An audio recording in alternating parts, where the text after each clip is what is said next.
Hello, basketball fans. Travis McCurdy here, previewing the 2014-15 men's basketball season. I'm joined now by head coach Jeff Rekeweg. Coach Rek, coming into the season, should be a real interesting year for the Timberwolves. You lost some guys, but you're bringing in a lot of talent. Expectations are pretty high coming into the year.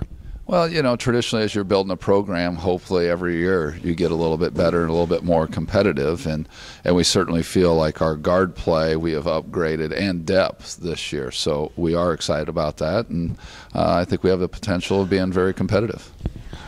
You look at the players come back, and the guy that really stands out among your returners is Will Bowles. Been a very strong post player the last couple of years, among the conference leaders in field goal percentage and rebounding. What have you seen from Will in the preseason thus far?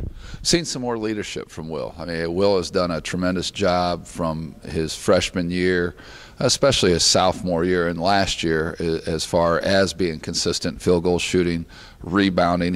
I think he finished second in the league last year in rebounding. And he takes good shots, that runs the floor, does a lot of very good things for us, changes some shots defensively. But I'd say the biggest thing that we're seeing from Will this year is the leadership characteristics that make a team excel. Of course, anyone who knows the program the last few years has been eagerly awaiting the start of the Maurice Jones era at Northwood. He's good to go, ready to play this season. What is he going to bring to the table for the Timberwolves? Well, you know, his toughness, he's very quick. Defensively, he can be a lockdown guy that really, with his quickness and toughness, makes it difficult for people to even handle the basketball. And I think we will be able to, with him and our other personnel, do more to disrupt what teams are trying to do, whether it's in the full court or the half court. You know, you put him with Dylan Lanecable's our second leading scorer last year, coming back and as a junior and has gotten stronger. And you put Maurice with those guys. You talk about Will Bowles and some of our returners that have a lot of experience, and that makes a big difference. Dylan was the next person I was going to mention. Dylan really had a breakthrough season last year, kind of went from being a spot-up shooter to a versatile scorer, kind of going to get to the basket, get to the foul line. Talk about his progression as a player from his first year to a second and what you've seen thus far in camp so far. Again, I see a real passion for Dylan. Dylan's always been a family guy, and he is a little ways from home, and I think he struggled with that a little bit at times his freshman year, and probably even more so last year, maybe a little bit with identity, but he did a good job of fighting through it. What you see from Dylan right now is a lot of passion and motivation, not only for him to do the best he can, but also to help our program be as good as we can. And he's gotten stronger. He's gotten even better at using the dribble and passing the ball, but doing things off the dribble, which makes him very multidimensional.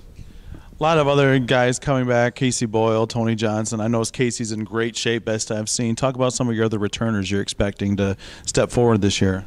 Well, Casey, you know, an inside game is important. If you have really good guards, if you can complement that with a solid inside game, it makes you exceptionally, it takes you another level. And Casey has the body to be that guy at 6'9", around 245, 250. He has the size and the strength to be an impact player. You know, he's played limited minutes up to this, but if there's one guy that I would say vocally has been our best leader, it would be Casey. And you know, last year he had a bad break. I thought he worked hard through the summer, came in, ended up having a foot injury that put him out for close to 3 weeks in the preseason, which hurt him and put him behind. So I hope to see a lot and expect a lot out of Casey coming in this year. Tony Johnson is probably one of the smartest players that we have, and he was actually put in a role of playing point, which he didn't even play in high school. And a guy with limited athleticism made up for it with his intelligence and averaged almost 3 assists to turnover, 3-to-1 assist to turnover ratio. So he'll bring a lot. And then you know, if we talk about guys, and hopefully I'm not getting ahead of where you want to ask, but Jermaine Myers, another transfer from Fordham that played point there that will, I think, have an immediate impact on our team. Yeah, Jermaine Myers, Khalid King. You have a lot of Khalid, and Khalid did a lot of good things. Was one of our most consistent three-point shooters, and what we're seeing from him this year, which is a positive, is he's been one of our energy guys. Khalid has intentionally dove on the floor 3 times after a loose ball. Last year it would have been an accident, like he tripped and fell down and maybe came up with the ball. So he's really stepped up his game, and that makes us a lot better.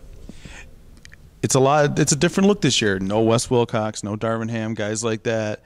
But this has a chance to be a very, very good team. You're talking about the depth, improved guard play. This is a chance to be a team that takes another step forward this year for you. I agree.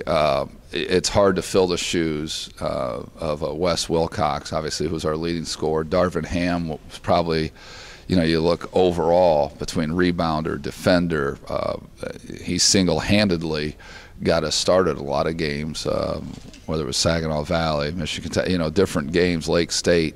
He was able to do a lot of things with his athleticism and his dedication to basketball. So those two will be definitely missed. But we've got guys, again, it creates opportunity for other guys. Well, Coach, season starts in a few weeks here. Good luck, and thanks for joining us.